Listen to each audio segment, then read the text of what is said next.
corrections? Motion to approve. Second. Motion and a second. Guess I should ask now if there's any comments or corrections. Hearing and seeing none, all those in favor of approving the minutes, please say aye. Aye. Any opposed? The minutes are approved. Next, we have 4 items on the consent agenda. Is there a motion to consider those items or to remove any of them for discussion? Move approval. Second. Motion and a second. All in favor of approving the consent agenda, please say aye. Aye. Any opposed? Consent agenda carries. On to regular business. Again, we are skipping item 4A, as that's been canceled at the last minute, which brings us to 4B, Sign Effects Incorporated for Stern Real Estate LLC. Applicant is seeking a master sign plan approval for a multi-tenant building located at 1000 West Donges Bay Road. Yeah, this request is for master sign plan approval. It's for the property located at 1000 West Donges Bay Road. The building is multi-tenant and it's zoned B5. The master sign plan is proposing 8 total signs, which includes 7 wall signs, 1 for each existing and each potential tenant space, and then also 1 to account for an existing monument sign on the site that's near the street frontage. This monument sign was approved with a sign permit through the city in 2006. There's no changes proposed for the monument sign aside from tenant panel replacements. There's also an existing wall sign on the south elevation of the building. This would correspond to tenant sign number 3, and the wall sign is for Norscott Group, which is an existing tenant. This is included in the 7 wall signs shown in the plan, and this wall sign was also approved by the city with the sign permit in 2005. And staff is supportive of both the monument sign and the existing wall sign remaining as part of the master sign plan. The signs seen in the plan are located on multiple building elevations. Some of them correspond to parking areas or drive aisles, and then there are others that are situated on more secondary or service-oriented entrances. Specifically, 3 of the signs, being sign 5, 6, and 7, are facing I-43. The property is zoned B5, as I said, and B5 falls outside of the I-43 signage requirements in terms of zoning districts. With this in mind, and considering that the proposed sign locations are more secondary, they're not front-facing, staff finds it unnecessary that these signs maintain the same size and the same visual hierarchy as signs 1, 2, 3, and 4, which are facing the street and also facing the front of the building. Staff did request that a clarification of the existing tenants' delineated tenant suites be provided for analysis purposes to better understand kind of what the existing suite spaces are on the site, but this wasn't received in time of finalizing the staff report, so we've analyzed per the materials we already had on hand. Previously, master sign plans have typically kept to allowing for sign locations only for existing tenant spaces rather than allowing for future potential tenant build-out spaces to have signs. If you'll remember, back in October of this past year, that was a similar requirement for the Corporate Parkway Master Sign Plan that was approved. So with that in mind, staff is not supportive of signs 5, 6, and 7 that are facing I-43. In lieu of larger wall signs there, we would allow for door decals for clarification purposes, delivery purposes for people going in and out of the building from that side. And if there's future tenant build-outs, similar to how we've allowed it in the past, wall signage in these areas could be approved through an amendment to the master sign plan and through a text amendment to that I-43 sign code that's in the City of Mequon code. Staff is also recommending, can you go to page 94? For sign locations 1 and 2, staff is recommending that they be stacked on top of one another as opposed to located on either side of the door. It's a shared entry, and staff finds that this would read more cohesively and reduce visual clutter and kind of emphasize that that's a shared entry point. We're also recommending that tenant sign location 4 be raised to kind of be in line with that door entry element. That's consistent with that existing Norscott wall sign location and consistent with where the tenant 1 and 2 wall signs kind of start on the wall there.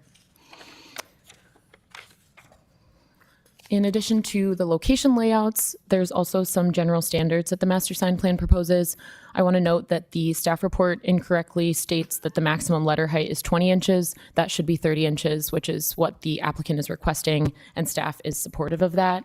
So with that in mind, that also nulls the note in the staff report that the Norscot wall sign would be non-conforming with the current plan. So it is within the requirements that the applicant has laid out. So the maximum height there for the letters would be 30 inches, and the Norscot wall sign that's existing fits within that requirement. It also fits within the 30 square foot per sign requirement that the applicant is laying out.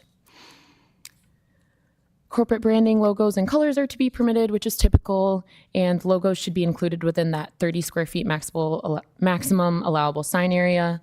There's also a note in the staff report about raceways matching the color of the building and being limited to 5 inches in height. I want to note that the applicant is requesting stud-mounted wall signs rather than channel letters.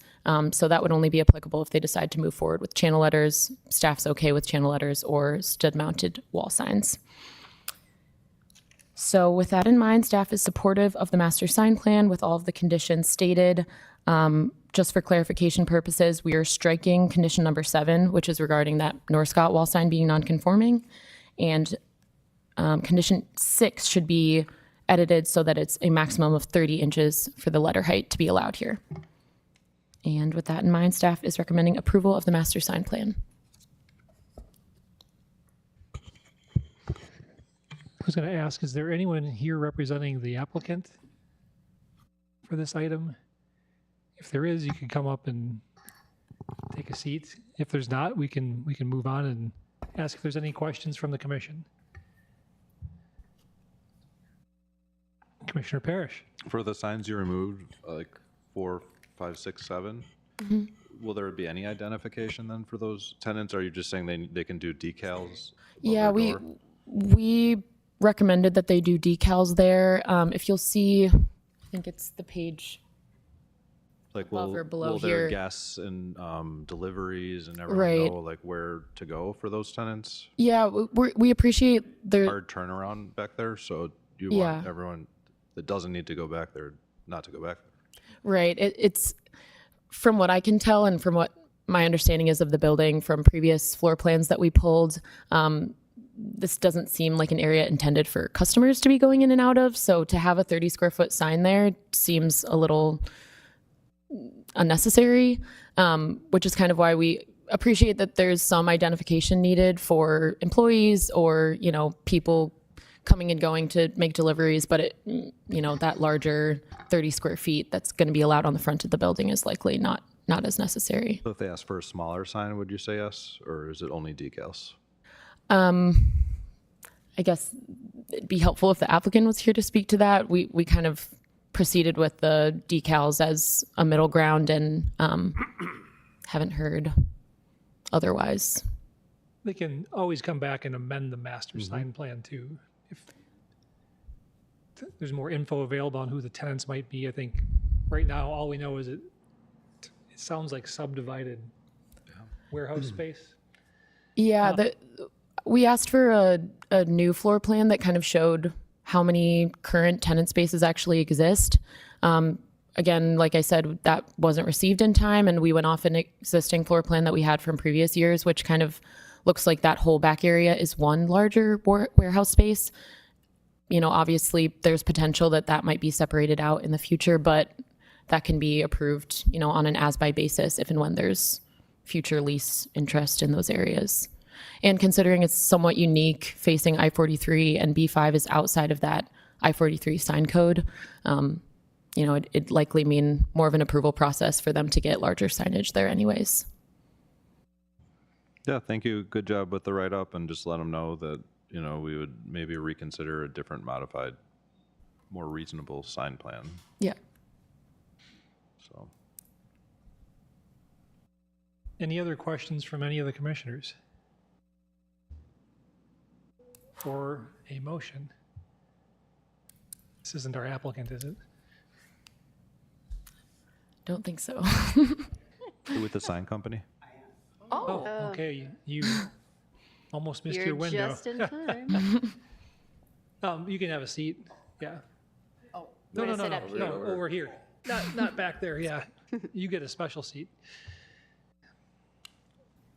You missed all the debate. 'Cause the meeting got a little shorter than anticipated because the item right ahead of you got canceled, so Oh, okay. we were like seconds away from putting it to a vote, but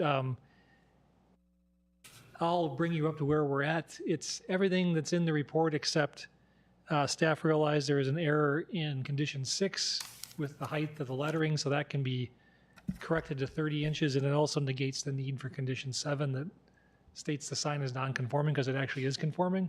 Awesome. Everything else is as you read it, and we've already opened it up for questions at the commission here, but if you'd like to talk about, well, I guess there's an opportunity to ask questions now that we didn't have a couple minutes ago. If you'd like to discuss or have any counterpoint to what's in the staff report, now would be a good time to get it out. Yeah, so one question I had was referring to the signs 5 through 7. I saw that there was issues because of it facing I-43, and it also noted that it was going to be a secondary service entrance in your notes. I just want to clarify, those are primary entrances for each tenant. So I don't know if that changes anything. I did see that you guys were going to allow door vinyl for each of those entrances, but there were concerns because obviously semis are going to be going back there and they need to find the correct dock that they're going to be unloading at. So there were concerns that they're going to be having a hard time finding their way and it might cause traffic concerns back there. Yeah, I can speak to the I-43 part of the code. Specifically, B5 is one of the zoning districts that does not allow for I-43 facing signage in our sign code. So that's kind of that portion of the analysis. And in terms of the note about it being secondary or service-oriented entrances, I guess that was more so signaling that they're not primary facing entrances. They're not front facing necessarily, less likelihood of there being customer in and out, which kind of changes the need for that level of identification. And then it was also based on the fact that our understanding per the materials we had was that space that signs 5, 6, and 7 correspond to is not necessarily currently separate delineated tenant spaces, that it's potentially right now just one tenant space and hasn't been separated out yet. So we didn't see the need to create sign locations unless there are 3 existing tenants there. Sure. One clarification, it's actually delineated into 2 spaces currently, but there is plans to create a 3rd space back there as well. I saw that one of your requirements is that we modify our master sign plan within 180 days of your decision. So I was wondering if they had plans potentially to break out that space in that time. Would it be possible to get a ruling that would allow for 7 signs? I think we just heard from staff that they requested info on the tenants and didn't receive it in time to prepare it for the report. So if there's any additional info, we could talk about that here. But I think there's still the issue that our code doesn't allow for signs on B5 along I-43, which would require a text amendment. Okay. And I think we'd be willing to take that up and entertain it. And debate the merits of it, but it's currently not allowed in the B5 zoning district. Okay. Mostly because we probably forgot that there was a piece of B5 on I-43. Most of it's in the business park. I did include a map within the docket or the packet materials that shows where the B5 zoned areas in the city are located. This is one of, I think it's the only B5 zoned property that's along I-43, so it's somewhat a unique case. But again, the code currently doesn't allow for signage within those zoning districts, which is where this property falls under. Okay. So I think what staff is recommending is proceeding with signs 1 and 4 with the conditions noted. And if there's more information available on the configuration of the tenant spaces and back, we can always amend the master sign plan You can amend it at any time. And if that's going to turn into tenant spaces, I think they're recommending you would essentially sponsor a text amendment, and that would go through Planning Commission and Council for consideration to allow for signs on I-43 Correct. for the B5 district, of which there's only one parcel, and you happen to be it. So I think that's essentially what's in the staff report tonight. We would allow everything else that's on site to get going while that gets worked out. Just for clarification, you have 2 existing tenants, or it's just It's, broken yes, up into 2 two existing tenant tenants. spaces? Yep. But Oh, we got 30. you have 2 existing tenants, or there's just 2 tenant spaces?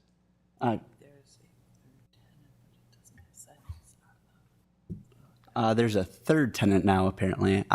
They're all existing tenants. There's currently 5 tenant spaces that's broken into. There's plans to break it into 7.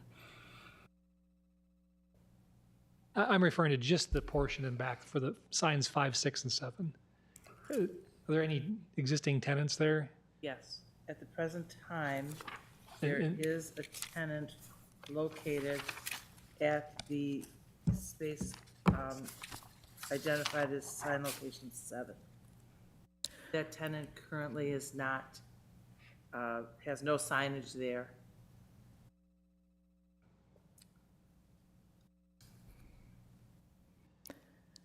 So the one to the, Yeah, I did ask for The far north end of the warehouse. my conversation with the sign contractor when I was asking who currently exists at the site was Norscott, who has the existing wall sign up, and Inspire Showroom, which is a new business going in there that we approved a business occupancy form for not too long ago. I believe they're currently in the space. So those are the only 2 existing tenants that we were made aware of prior to the meeting. well, it sounds like there's more going on than we were made aware of, but it's hard to The tenant. internalize all that on the fly at the meeting. It's not. Oh, okay. The tenant at location 7, I guess, is not asking for signage quite yet at this time, she says. Okay, I think that's consistent with staff's recommendations. So I think, well, we'll see what the commission does here in a second, but if they vote in favor of staff's recommendations, we need to come back and sponsor the text amendment. It would basically open up the possibility to come back and amend your sign plan later, which we'd be happy to do. Commissioner Schaefer. Well, or, as per staff's suggestion, if it's sufficient, I know it's not our business necessarily, I'm a little confused about how you have 7, like, that these are independent of the front of the house businesses, and these are people just using the loading docks and the warehouse space, but that's not my business, that's yours. So regardless, staff had suggested possibility, if it's truly just wayfinding for trucks that are coming in and out, which is really what that space appears to be, you could have decals, and then you don't have to come back for a text amendment. That's allowed. You can choose to do that if the true intent is to allow people to know where to go. That should suffice. I think their concern is you can't put the decals on the brick. You have to put them on the doors, and there might be trucks blocking the doors. Yeah. Would it be possible to put like an aluminum panel on the building and then just do a vinyl graphic over it so there's a flat surface to lay the graphic on so we have a larger area rather than a full constructed sign?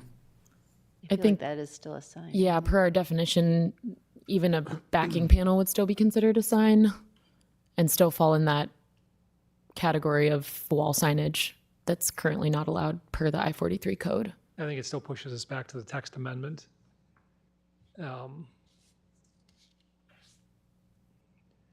Any other questions? Commissioner Parrish? I just wanted to suggest, I don't know that you need the text amendment. Why don't you do like a wayfinding sign at the driveway, kind of right where tenant sign 4 is, that basically notifies anyone that's about to go back there that it's only for like tenants 5, 6, 7. So we'll have like 3 slots on the sign. we'll have arrows saying like, only go back here for this tenant. You know, just so it's less confusing internally, more for like truck traffic. Okay. So it sounds like either way we should approve what we just talked about, and then you should consider coming back to work some more on this. Okay. So with, I can make a motion unless there's further discussion. I think once trucks get back to it, they'll still want to know where to go, but Well, they have numbers on the docks, so the companies will tell the delivery people which dock numbers to go to, and they can put sweet decals on the man doors. That's no problem.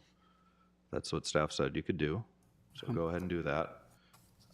And then you'll come back with maybe focus on wayfinding so that traffic guests are not more confused and you have less traffic back there. Sure. Makes sense. any more questions, or is there a motion? And I think you're asking for a formal amendment to items 6 and 7. Correct. Okay. Anyone need to be reminded what those are? And item in condition 6, the 20 inches should be amended to 30 inches because of the typo, and then condition 7 can just go away. So if anyone wants to make that motion, be happy to entertain it. I can. I would move approval with editing number 6 to say 30 inches and scratching number 7. There's a motion. Is there a second? Second from Commissioner Barnes. Any other questions or debate? Hearing and seeing none, please call the roll. Commissioner Hawley, Aye. Commissioner Schaefer, Aye. Commissioner Ellsworth, Commissioner Urbani, Aye. Commissioner Barnes, Aye. Alderman Parrish, Aye. Mayor Nurbin. Aye. Vote passes. Brings us to announcements. Next meeting is Monday, February 23rd, 6 p.m., same spot. Is there a motion to adjourn? So moved. Second. And in a second, all those in favor, please say aye. Aye. Aye. Any opposed? We are adjourned. I really wanted to know.